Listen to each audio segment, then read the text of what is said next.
Municipal ఎన్నికల్లో ప్రజల పక్షాన నిరంతరం పోరాడే సిపిఎం అభ్యర్థులను గెలిపించాలని సిపిఎం రాష్ట్ర కార్యదర్శి జాన్ వెస్లీ పిలుపునిచ్చారు.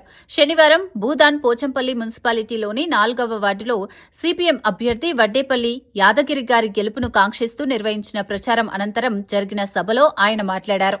ఈ సందర్భంగా జాన్ వెస్లీ మాట్లాడుతూ రైతాంగం, వ్యవసాయ కూలీలు, కార్మికులు, పేదలు ఎదుర్కొంటున్న సమస్యల పరిష్కారం కోసం ఎర్రజెండా నిరంతరం పోరాడుతుందని చెప్పారు.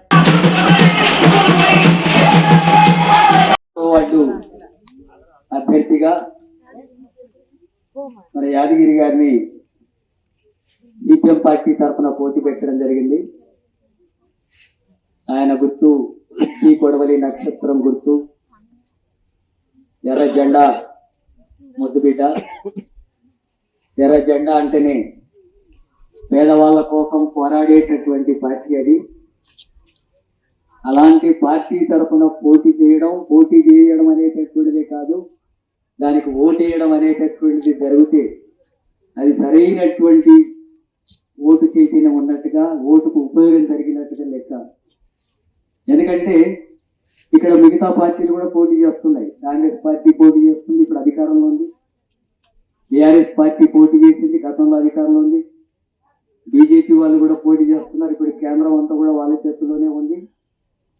వీళ్ళందరికీ కూడా మీరంతా కూడా ఓట్లు వేశారు. నచ్చి వేసిండొచ్చు, ఇంకో రూపంలో వేసిండొచ్చు, లేదా డబ్బు, మద్యం, మాయమాటలు, హామీలు, వాగ్దానాలు, సంక్షేమ పథకాలు ఇవన్నీ చెప్పడం వల్ల సరే మన బ్రతుకులు ఏమైనా మారుతాయి, ఈ రూపంలో ఉన్నాయని చెప్పి ఓట్లు వేస్తూ వస్తున్నారు.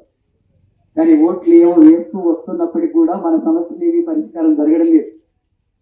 ఈ స్థానిక సమస్యలు ఎన్నికలే అయినా స్థానికంగా ప్రజా సమస్యలు పరిష్కరించడమే ముఖ్యమైన రాజకీయ పార్టీలుగా జరుగుతున్నప్పుడు ఆ రాజకీయ పార్టీల యొక్క విధానాలు అవి ఎవరి కోసం పనిచేస్తాయి అనేది మనం అర్థం చేసుకోకపోతే ఆ పార్టీలు మన పార్టీలు అని మోసం పోయే అవకాశం ఉంటుంది. ఇప్పటివరకు అదే జరుగుతుంది, భవిష్యత్తులో కూడా అదే జరుగుతుంది. కాదు, మన పేదరికం అట్లే ఉంటుంది.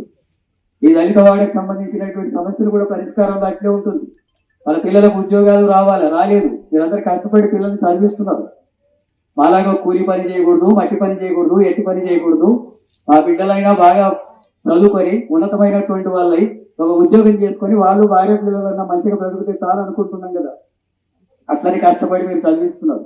మరి వాళ్ళకు ఉద్యోగాలు రావడం లేదు, ఉద్యోగాలు ఇవ్వడం లేదు ప్రభుత్వం. వాళ్ళు కూడా కూలీలు అవుతున్నారు. హైదరాబాద్ లో పోయి సెక్యూరిటీ గార్డులు, ఆటో మీద కూలీలు, ఆటో డ్రైవర్లు అవుతున్నారు. మళ్ళీ వాళ్ళ బతుకులు కూడా కూలి బతుకులే బతుకుతూ ఉంటే ఎంతకాలం మనం జీవితం అంతా కూడా ఇట్లే ఉండాలా? మనం ఎందుకే పుట్టినామా ఈ భూమి మీద? పేదవాళ్ళుగా, కూలీలుగా, కష్టజీవులుగా, అడ్డ మీద కూలీలుగా, నిరుద్యోగులుగా, అప్పులు చేసుకునేటటువంటి వాళ్ళుగా, ఆత్మహత్యలు చేసుకునే రైతులుగా, కనీస వేతనం అమలు జరిగినటువంటి కూలీలుగా, ఇలాంటి పరిస్థితులంతా ఉండడానికి ఎవరైతే కారణమో వాళ్ళకి మనం ఓట్లు వేస్తున్నాం, వాళ్ళకి అధికారం ఇస్తున్నాం.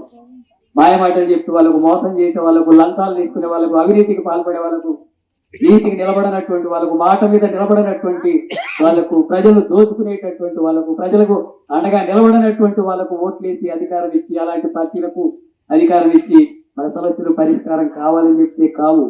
లేదా 2-3 వేలకు డబ్బులకు ఓట్లేస్తే మన బ్రతుకులు మనమే నాశనం చేసుకున్నట్టుగా లెక్క, మన అభివృద్ధికి మనమే వ్యతిరేకంగా ఓటేసినట్టు లెక్క, మన పేదరికం ఇంకా కొనసాగాలని చెప్పేటటువంటి వాళ్ళకు ఓటేసినట్టుగా లెక్క.